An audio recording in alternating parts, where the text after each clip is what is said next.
If the British Empire and its Commonwealth last for 1,000 years, men will still say this was their finest hour. We stand for Queen, country, and video games. BRB UK. Worse teeth, better accents. Hello, and indeed ahoy hoy, ladies and gentlemen, and welcome to episode 305 of BRB UK. That's right, we're back for the 305th time in a row, a bit. I'm here for a change. Second week in a row, go me. But, as is increasingly traditional around these parts, it's not a full house of... I'm not sure what the collective noun is for BRB UK podcasters.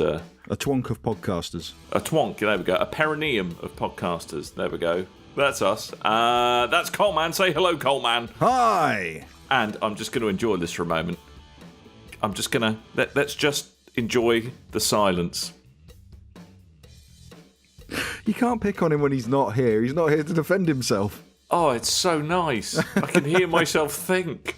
But I'm back from holiday. Yeah, you are. You wanted to be an assassin and crawl over everything, didn't you? Yeah, I went to Rome.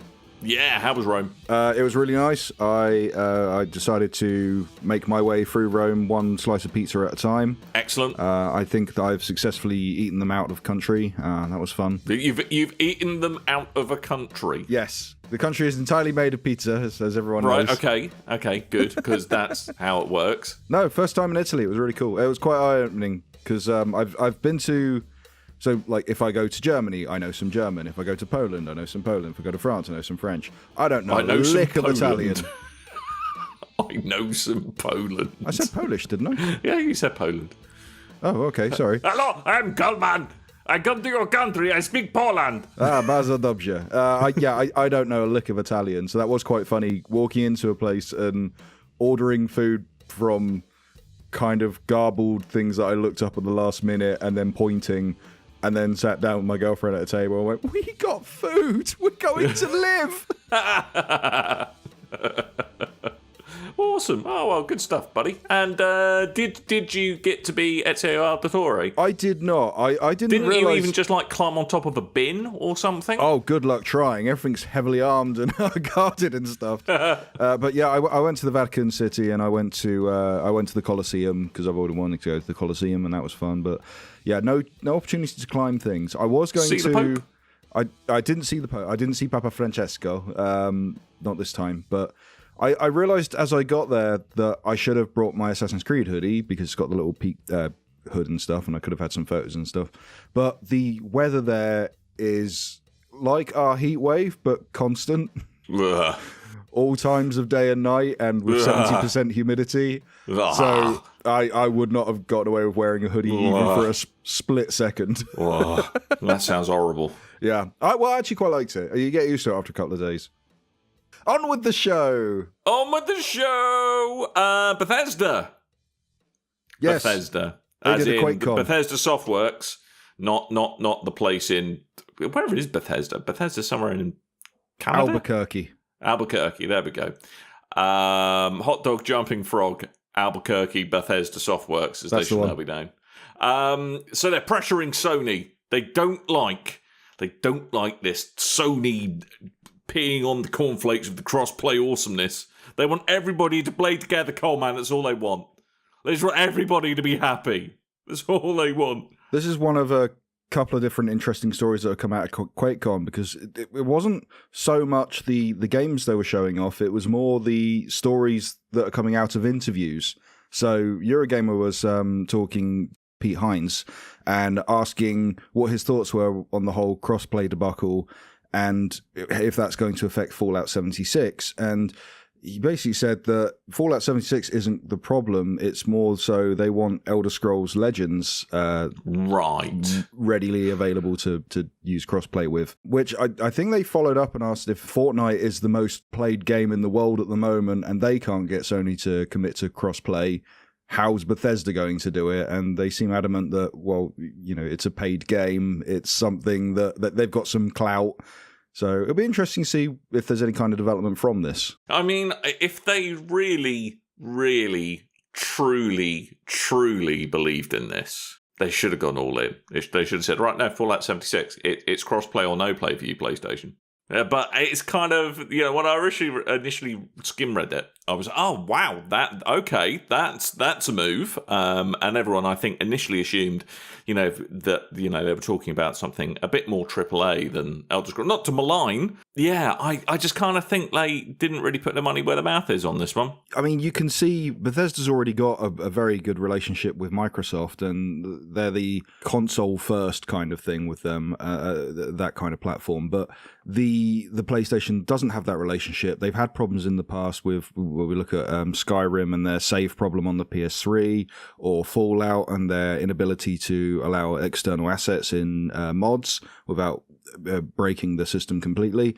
So this is another problem with Bethesda and Sony. So it wouldn't take much for them to go, hey, guess what? Xbox are now our first, they're now our official console suppliers. We don't go to PlayStation. And that would be a swift kick in the nuts for them. It would be, but the problem is, I think, kind of the momentum behind the PS4 is so great now that, a bit of me thinks, okay, it's all talk and no trousers is what it is.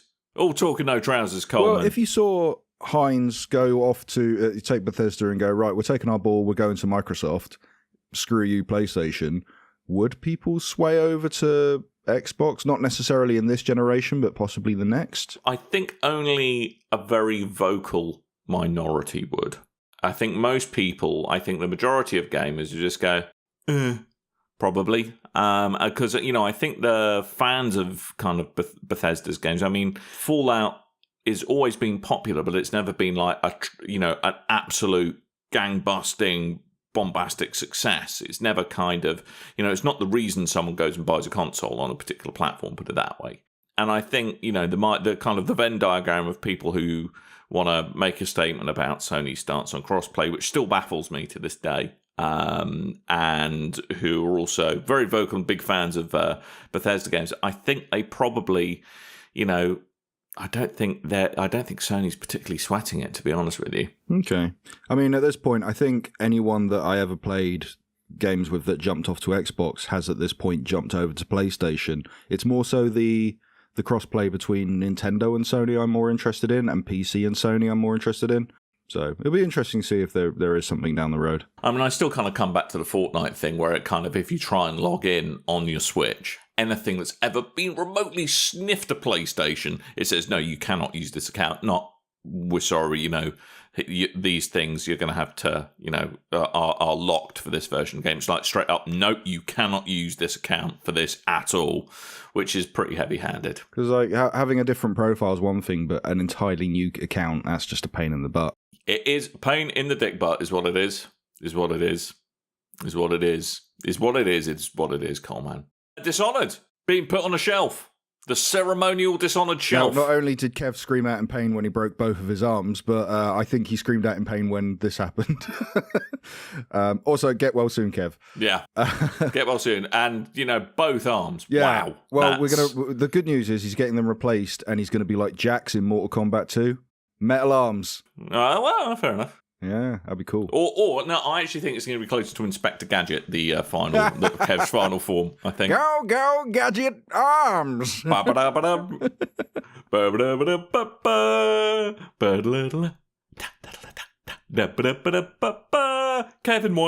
Kevin White. Kevin White, Kevin White, Kevin White. Anyway. Also out of QuakeCon, VG247, they had a interview with Arkane lead designer Ricardo Bear. And great name. Yeah, I thought so. Pete Hines and Ricardo Bear, attorney at law. He said that Dishonored is now taking a break for any future releases. They can't definitely say what's going to happen down the road. Anything could happen, but for now, Dishonored is resting. But is that necessarily a bad thing? I think not. Dishonored's not it's not the biggest game in the world in comparison to sales of other larger titles, and it's a well-received title. And I think 2 kind of came a bit too close after 1, or at least felt like that to me anyway. So giving it a couple of years and then starting from that point, or waiting till the next generation at least. Something like that might be good, because you don't want to run this thing into the ground. Well, yeah, I mean, because that's the thing. My kind of thought is, I can name a lot more franchises that should have just stopped before they did, versus those who actually had the wherewithal to quit while they were ahead. Mass Effect, I'm looking at you. Yeah. I don't think it's a bad thing. Kind of give everyone a chance to recharge the batteries. If they do another Dishonored, great. If they don't, well, that's probably not necessarily a bad thing either. Yeah. And I think as well, because when Dishonored 2, I went to go play that in preview, and I really enjoyed what I played, but I felt I needed to go back and play Dishonored 1 because it is a direct sequel, and there are there's the same characters involved, or character at least, and also that game, I believe the second game is set up by DLC from the first game as well, so it's kind of got that whole narrative that if there's another Dishonored, I could do with them going a different way in the same universe, different characters, that kind of thing. So, I don't know. We'll see what happens down the line. Sweet as. Not necessarily a bad thing. Dan, did you watch the Doom gameplay trailer? Hey, do you know what? That gameplay trailer's a whole lot of Doom, innit? That's a 25-minute presentation with 3 different trailers. Yeah. And Doom being Doom. Doom just being, all right, okay, how can I eviscerate this thing in a new unit? I'll tell you what, I'll pull its spine out through its arsehole and then throttle it to death with its skull, is what I'm going to do. It's kind of entertaining watching these Doom trailers with the crowd reactions, because everything is like, yeah, oh, laughing, and it's so good. Like, the minute the knife comes out the gauntlet of the Doom guy, and everyone's like, ooh. He's going to mess something up with that. It's just his melee, calm down, but it makes for interesting death scenes. The kill animations were brilliant, like taking all the glowy explosive bits. They're even more over the top than the kind of the most recent Doom, which is, that took some doing. But yeah, this game is apparently going to be Peggy everyone is what they're aiming for, so everyone can enjoy the fun times in a post-apocalyptic hellscape. And I think kids are insulated from evisceration far too much these days. I really do, and hopefully this will help them come to terms with the brutal world in which we live. Video games helping society. One fistful of entrails at a time. So just to jump into your very genuine statement there. Doom Eternal, Hell on Earth, essentially the kind of plot of Doom 2, but different. And Hell on Earth, it was hard for me to distinct that and Mars, Hell on Mars, because everything's very red and everything's kind of, there's human stuff that's been destroyed and demon stuff that's skewing through buildings and what have you. It was the third trailer I thought was quite interesting on Phobos, which it looked like someone stuck Doom Guy in Destiny for a moment, which I thought was quite humorous. But then there was a couple of really interesting looking things in this, because the first trailer, the first trailer is all about the gameplay reveal. The second trailer is all about the Phobos stuff, and then the third one's meant to be you taking control of a demon and jumping into your friend's game, which I usually hate those gimmicks, but I kind of like the idea of messing up someone's day. Yeah, it's kind of fun, isn't it? I have to say, I mean, I just love the fact they are finally, properly embracing Doom just being Doom. It's just like, yep, it's going to be completely over the top.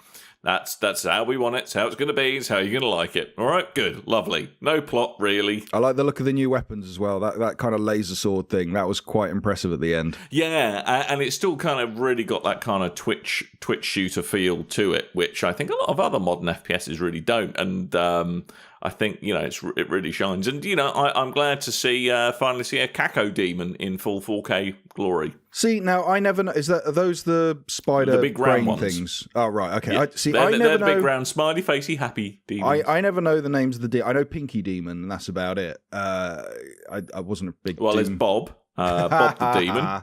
But everyone else can seem to name all the demons and stuff. And when the big brain thing on the spider legs with the gun popped down, I went, oh, I know that thing. It's a big brain thing on spider legs with a gun. Mildred. It was kind of cool seeing stuff that had been reimagined, which, they did in the first game as well, but, even more so in this one.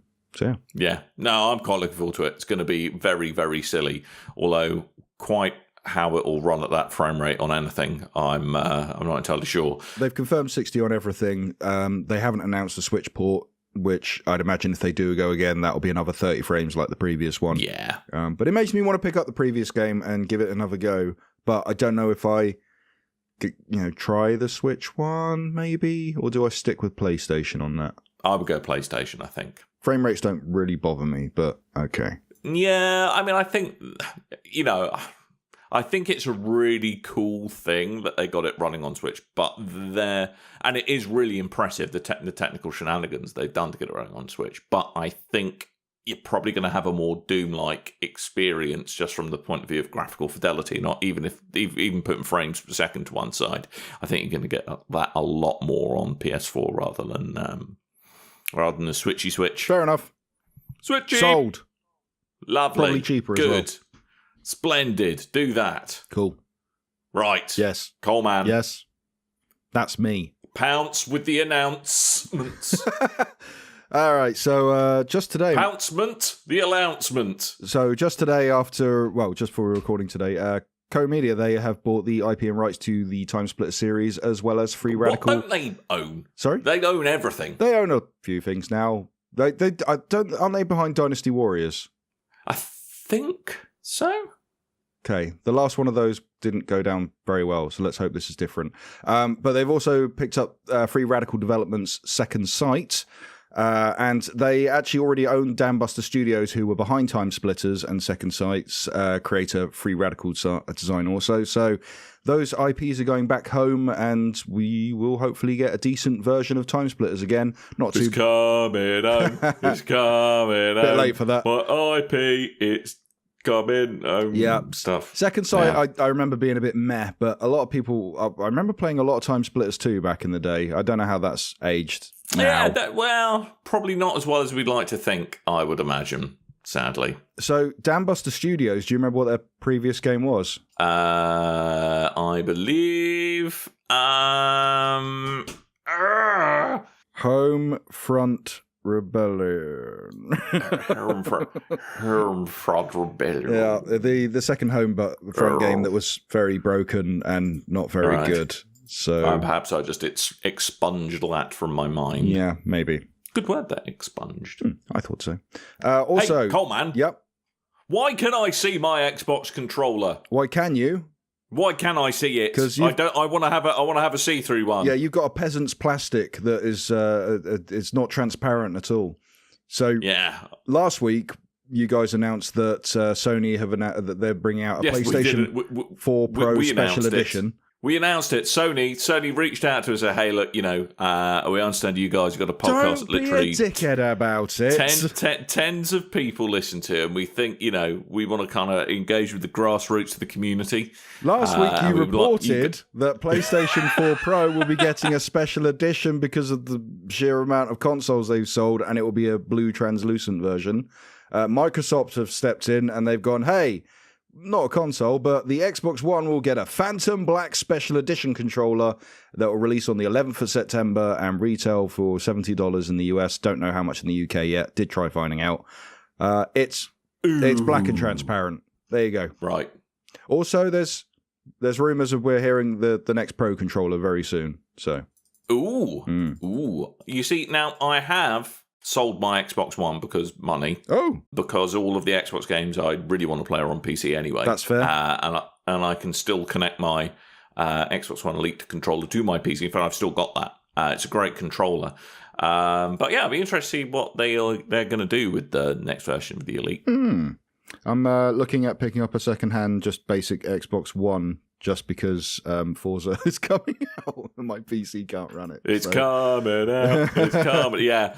I was hovering over the pre-order button on the Microsoft Store. Ooh. I know, and I really, and I kind of feel like it's the natural home of delivery van racing because it's based in the UK. Oh no, I'll definitely be picking it up. I've just got to see when I get a console, and I'll probably go pick up another Xbox One like just after EGX, I think. Yeah. Anyway, have you ever played Torchlight or Torchlight 2? Yes, I have actually. There's a third one, and it's not called Torchlight 3. It's called Torchlight Frontiers. Say what? Yeah, Torchlight Frontiers. Get out of here. No, it's just not right, Coleman. Yeah. These are action RPG games. If you've never played them before, they're pretty decent. Go check them out. Recommend it on PC rather than 360.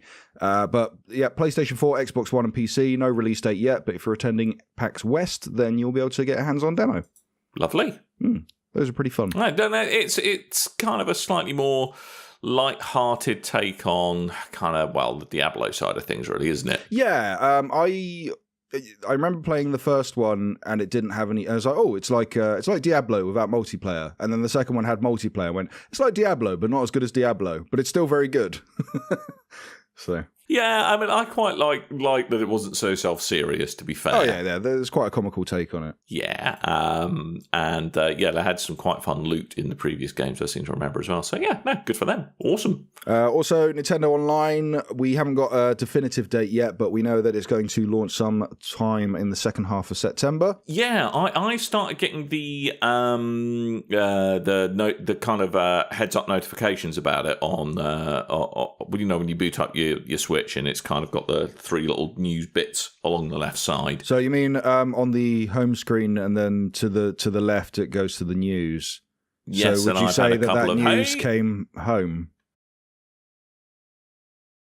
Oh, it's coming.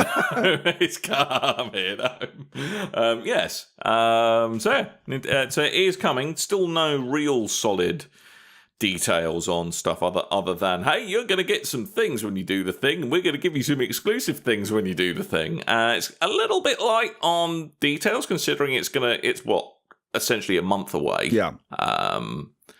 Yeah, I'm a little perturbed. Yeah, it's not that expensive, so probably, what was it, 20 quid a year, something like that. It's not bad.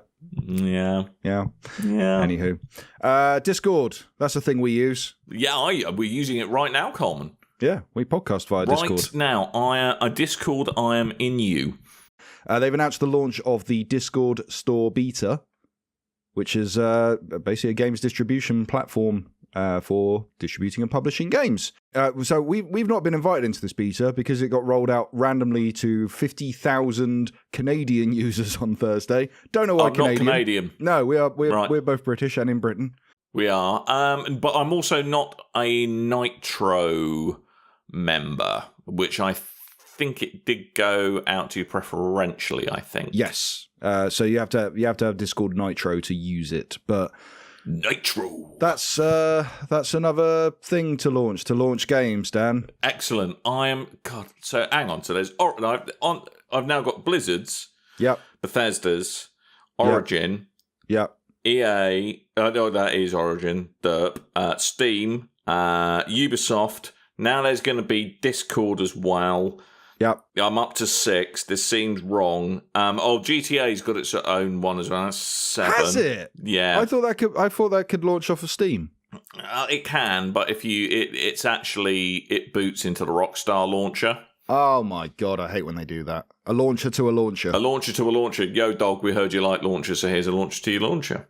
That's the Ubisoft trick. I remember. I think it was From Dust that I had, and if you booted that up, it jumped into Uplay to jump into the game, and something in between wasn't talking, so I couldn't play it. It was unplayable. Twitch has got its own, has got games on it now. Oh god, it has, isn't it? Yeah, everything is a games platform now. Amazon pretty soon, I bet. Yeah. I'm fairly sure my water softener, I can order and play games on it now. Actually, nice. So yeah. We got some release dates. Dark Souls Remastered is finally coming to the Switch on the 19th of October, just in time for Halloween. Lovely. Child of Light is also coming to Nintendo Switch on the 11th of October. And there's also, from the Ubi Art Engine, Valiant Hearts The Great War. That's going to release on the 8th of November. And they've also teased that Child of Light 2 is going to be coming to the Switch as well. You'll notice that most of these are Switch announcements. Gone Home is coming to Nintendo Switch on the 23rd of August. And there are a couple of Teiko no Tatsujin games. These are big in Japan. Yeah, these are big in Japan. I only know of them through Tekken. There's like a pack you can get in Tekken 7 for stickers and stuff.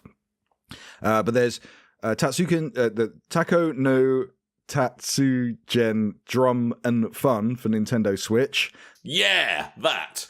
And also Taiko no Tatsujin Drum Session. That's going to be on the PlayStation 4. They're both going to release on the 2nd of November. The Japanese versions just came out last month. There you go. These are drum games. I've played them in arcades, but I've never actually had a console version. So like kind of rock band drums or like bongo drums? It's usually like one big drum, and you've got two very large sticks that you. Oh, okay. You might have seen it before. Yeah, I'm secretly hoping for bongos. I'm not going to lie. Well, that Donkey Konga still exists, so get yourself a. I want 4K bongos. 4K bongos. 4K. Well, you want a dolphin emulator, my friend, and don't tell Nintendo, or they'll kick your doors in. Hey, Nintendo! I won't be doing that. Few updates to existing games. God of War's New Game Plus mode is going to be available for free on the 20th of August. I need to still buy that game.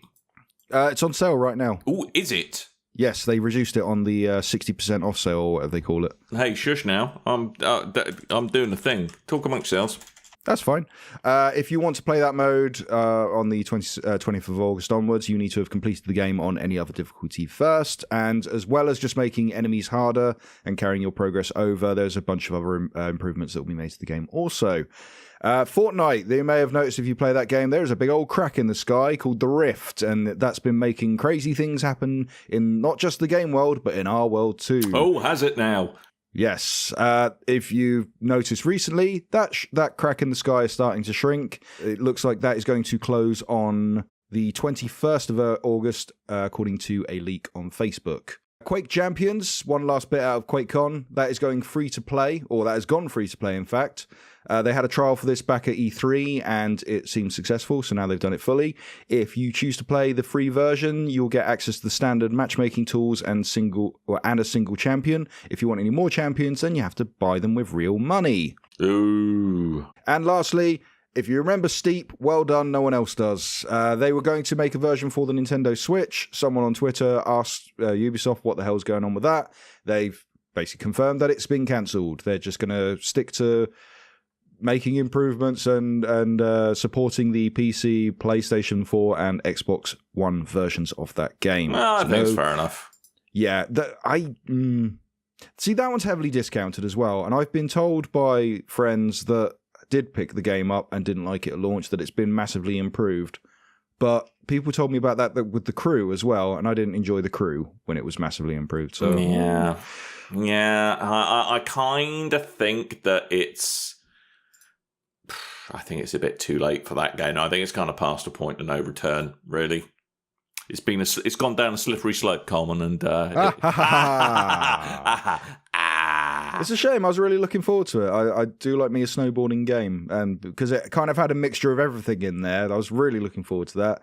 And then after the alpha, the beta, and then the actual game launching, yeah, I know, but hopefully it'll give them space to do other fun things, Coleman. Hopefully.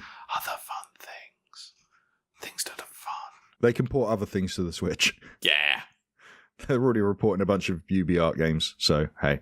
Hey, remake Assassin's Creed, do Assassin's Creed Original 2, Brotherhood, Revelations, stuff. Bring all the Assassin's Creed 2 collection to Switch would be bloody fun times, is what it would be. I'll have that on the move. That'd be great. That on the move. I'd love it, mate. I'd love it. Yeah, why not? Yeah, go on then. That's super cheap at the moment as well on PlayStation. Yeah, actually, that'd be £15. That'd be brilliant. Right, I'm on the sale, Coleman. I'm on the sale. Bloody hell, that's good. 35 quid for the deluxe edition. There you go. Dan, we've been playing games. And last week you were playing Dead Cells. Yes, I was. And this week you've been playing Dead Cells. Yes, I have been. And this week I've not been playing Dead Cells because I've been too busy with something else, which I'll get to in a moment. But tell me about your Dead Cells experiences. I'm still loving that game. It's like a wonderful, wonderful onion that I'm peeling bits off of. And it goes from sharp and sour to, lovely caramelized onion, gooey goodness. That game's so good. How far are you in now? Well, I've now unlocked daily challenges, so I've kind of gone through the first bit, and you start unlocking some really great loot. Word to the wise, invest in extra gold, extra health potions, and unlocking additional randomized weapons at the beginning. Don't buy every bow and weapon that you see, because it's going to dilute your pool. You don't want to dilute your pool. You want to save up for the things you really, really want to use. And that's coming from a doctor. Yes, and that increases their chance of them appearing in your vestibule before you wander forth and try and kill things that are already dead. Great game. Love it. Buy it. If you haven't bought it, buy it. That's the same. Coleman, why haven't you bought it? I have bought it. I just haven't. I've been playing something else, and I've wanted to finish it so I can just fully dedicate myself to Dead Cells. Good. Okay, that is an excusable excuse. But the thing I've been playing, which I spoke about a couple of weeks ago, I picked up South Park: The Fractured But Whole on the Nintendo Switch, which is the version that I was waiting for. I really enjoyed that. But along with the game, I picked up the Season Pass. So I've been playing the 2 expansions, the From Dusk Till Casa Bonita and Bring the Crunch. Right. Now, these are brilliant. I love these are just like the game itself. These are wholly funny, but because they're wholly funny. I think the story behind this is Matt and Trey came up with these ideas for stories that were so incredibly different to the game itself. It didn't fit in the narrative even as a kind of side story type thing. So they decided these would be DLC expansions. And you can really tell that because they're kind of like an episode within themselves. There's so much comedy crammed into this small expansion. The first one, From Dusk Till Casa Bonita, as suggested, it features the Vamp Kids at Casa Bonita, the restaurant, which is like this Mexican fantastical themed restaurant in the TV show. With the game, you unlock a new class called the Netherborn class, which is kind of like the Necromancer in Diablo. Which gives you these ungodly, super powerful powers, and it is very fun. And also you get a new witch ally, who is my favourite character one of my favourite characters in the game now, called Henrietta, who's one of the goth kids. A lot of her attacks seem to centre around her smoking a cigarette, because she's goth, and that's what they do. They smoke cigarettes and drink coffee in the world of South Park. So if you're at all familiar with South Park and the long kind of relationship with the goth kids and the vamp kids and any of that kind of stuff, you're going to get a lot out of this. And without spoiling parts, there is a very funny boss that is done incredibly well that pops up from the dead. And I can't mention who it is because it's too good. It's too good. I laughed my head off when it popped up. And as well, because I've been playing my Switch out in another country, I am the mad British person sat on the metro line laughing at this thing in his hand, like insanely too loud. Were you going for a double entendre there? I don't know. Okay, good. All right, I'll just say one could have existed had you chosen to avail yourself of that particular option. Hey, Dan. Hey, Dan. Hey, Coleman, what? Hey, what? In your endo. Yeah, in my Nintendo. The other expansion is Bring the Crunch, which I've just finished as we were about to start recording. This one is a kind of homage to old 80s horror slasher movies. The idea is you go to I hate saying the word, but Tadakaka, which is also from the TV show, and all the camp counselors have gone missing. You have to see if you can save them, otherwise the camp will be closed down and won't be open for the summer. So this also comes with a new class which is called the Final Girl class, which is you embodying the final surviving girl of every horror movie ever, which basically gives you like really violent saws and shit, everyday objects that can be turned into weapons, which works pretty well. And you get a new superhero ally, which is again one of my favorites. It's Mintberry Crunch, who is from the later superhero TV superhero episodes. The one with Cthulhu, I remember him from. So if you know what any of those words I said mean and you have South Park The Fractured But Whole but haven't picked up the DLC, go pick it up. They are really good. And also the classes, the costumes and things you unlock, the 2 characters, you can take them into the regular game and let them play in your regular party, which I wish I knew that going in. Because the 2 characters that I really like out of this DLC, I could have used them in the campaign and didn't realise I'd finished the campaign, then went to the DLC, and now I'm just kind of wandering around with nothing to do with these 2 characters I really like. So, yeah, bit of a shame, but hey. Mintberry Crunch. That sounds like some good times. Yeah, but now I've finished those, so I can jump for Dead Cells for next week. Yeah, Dead Cells. But that'll be my Switch time. On my PlayStation time, I've picked up Flipping Death. Flipping Death? Have you heard of this? No. You might have heard of the previous game. This is from Zoink Games, the developer and publisher. Now, they made a title previously called Stick It to the Man. Oh, which was a PlayStation Plus, one of the early PlayStation Plus giveaway games. Can I be honest with you? Yeah. Wasn't a massive fan of Stick It to the Man. That's fine. I really liked the art style, but not so much the game itself. This one, I really like the game. Right. So you could see they've gone away for several years and worked on this because it is really, really good. The story of the game is you play a character called Penny, who, after getting fired from working for an old folks' home for dressing up as the Grim Reaper, she ends up in an accident that takes her life and ends up in the underworld where she gets mistaken for a Grim Reaper, and that becomes her new job. Now, the reason it's called Flipping Death is because you're constantly flipping between the real world and the netherworld. And it's done in this 2D kind of paper cutout style, which is really well animated and has amazingly really well done voice acting as well.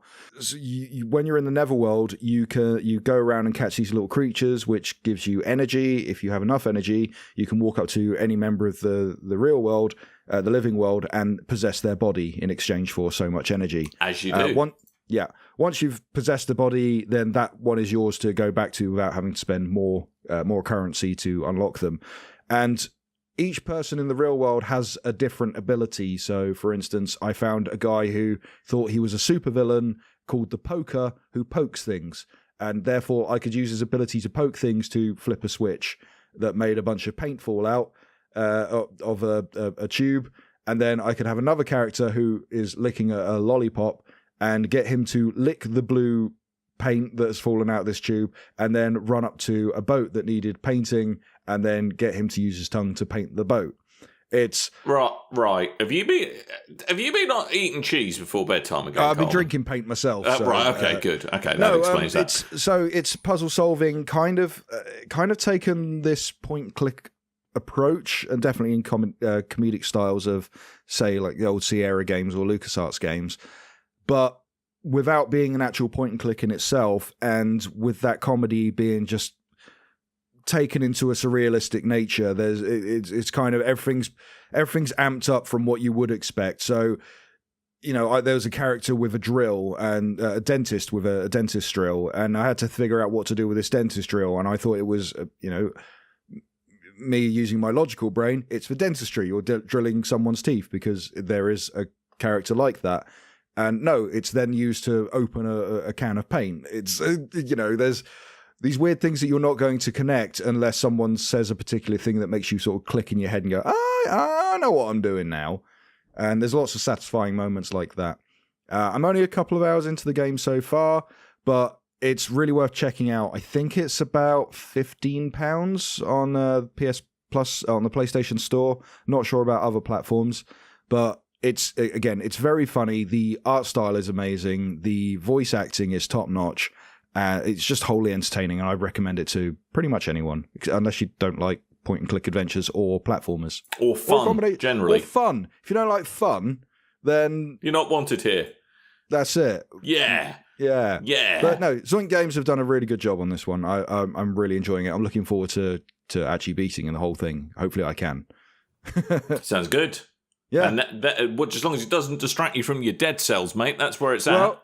Dead Cells on the Tube and flipping death at home. Okay. Well, just as long as you've got a plan, that's all I ask. That you just thought about these things, the consequences of your action. My office is about to move like an hour's journey across London away from me, so I've got more time on the Switch. Well, I think that's about it, isn't it? Yeah, we've actually got through things in relatively decent time. Yeah, there we go. I can't think why. No. So just looking at the recording, so Tim had approximately 20 minutes to an episode. Yeah, around about that. Yeah, just about. I mean, to be fair, I've worked this out before. I think it is mostly us telling Tim off for interrupting that's actually adding to the time overall. Otherwise, we'd hit it bang on every time. Ah, bugger. Yeah.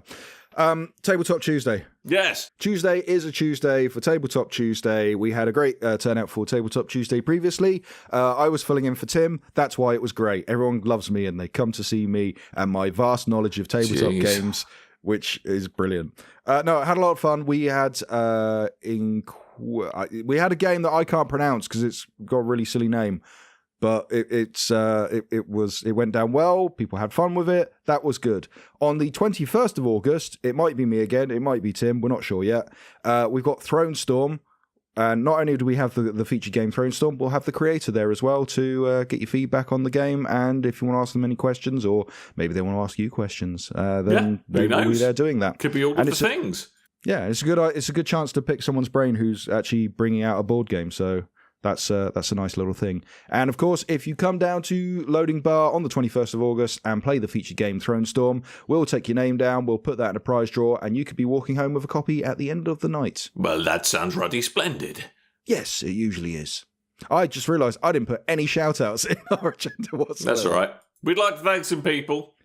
Jeff. Thanks, Keeley. Jeff. Right. Thank you to Robert De Niro. Oh, yeah, Bob. He's been very kind. Denzel Washington. He's been very funny on the radio this week. Keanu Reeves. Keanu Reeves, yeah, like him. Yeah, he's all right. Who else is there? Shout out to Jim the Anvil Neidhart, who passed away this week, but hey. Yeah, you can't really hear the shout out, but you know. I mean, for flipping death from beyond the grave, you know, who knows? Yeah, it could be. Right, well, we're going to stop clutching at comedic straws to vamp and fill time. If you were really looking forward to a shout out at the end of the show, I do apologise. I that's the one thing I forgot to do today. We're just teasing you into listening for another week, is what we're doing. Talking of which, congratulations if you have managed to find and download this show. We're very aware that BigRedBarel.com is undergoing some slight problems at the moment. We are trying to coax it out of the corner, which it's being a gibbering wreck in, and hopefully will make availability and consumption of all things BigRedBarel.com related much easier in the coming weeks. So our apologies. Something to do with hot summer heatwave. I don't know. Could be. Why not? Yeah, the site went down. It's been intermittent, to say the that's the fairest way I could say it. But it has gone down for a significant amount of time as we're recording this. So the shows are still available, but the site has not been, which may delay other shows, unfortunately. But we've got plans in place to make it work in future, basically. Yes, but it's sadly not something we can fix because even we can't log on to the back end of the server. We have overlords. We have an overlord who is in the process of finding a suitably long stick to poke the server with. That's how this may be why our servers don't work, because that's how we think things work. Yes, but hopefully normal service will be resumed. But otherwise, that's about it, I think. Sorry, it's a short show. Not a lot's going on at the moment. It's everyone's on the hollybobs. We're getting ready for EGX next month, so that's excitement. We're getting ramped up for that one. All the preparation is fun. No, really, it is. It's the time when we're planning for EGX that I'm actually quite glad we don't do things like E3 or Gamescom, because the travel alone would organising that for this many people would kill me. Yeah, it'd suck. So anyway, well, keep your eyes and ears peeled into all things BigRedBarel.com related, and find out what the nascent plans for EGX may be. Right, well, we're going to go now because we've run out of stuff to talk about. So yeah, thank you for listening once again. We really do appreciate it. Remember to head on over to BigRedBarel.com if it works. Failing that, which it probably will, go to twitter.com/BigRedBarel, Facebook.com/BigRedBarel, or anything.com/net.win/BigRedBarel. Yeah. Yeah, why not? Can I give a shameless plug? Get a shameless plug it. I'm on the Ring the Bell podcast coming up, discussing the greatest year in WWE history. And it was fun to do with myself and Andrew, so keep an eye out for that one. Or an ear out, if you would, because just looking at it's not going to help with viewers, listeners. Yes, indeed. Yeah. Right. Cool. Well, that's a show. Thank you ever so much for listening. We really do appreciate it. And I've been Dan. I've been Coleman. Yeah, you have. And we're just going to have a moment of silence for Tim. Isn't that nice? Should we have another moment of silence for Kev's arms? Also, Kev isn't allowed to ride motorbikes anymore, I've decided. No, Kev, don't ride motorbikes full stop. You're getting into your midlife crisis a bit early, mate. I'm not going to lie. Stick with the boat. Yeah, the boat. Exactly. You know where you are with that. But, yes. Yeah, get well soon, Kev. But you ruddy plonker. You bloody plonker. I'm just glad it wasn't more serious, because motorbikes are not... I've worked in too many A&Es to not have an opinion about motorbikes being absolute death traps. They are. Don't do it. And wear leathers. And Kev just, well, we're going to take at you for at least a couple of months, mate. So, the physical scars will heal quickly, but the psychological scars, which we will happily inflict upon you, will continue for a long while. I mean, you say a couple of months. I'm still making fun of him about that time he fell off a sofa. Oh, yeah, that's when he broke his arse, wasn't it? Kevin White shouldn't be allowed outside, and that's all I have to say on the matter. So, until next time, dear listeners, thank you ever so much for listening, and toodle bye.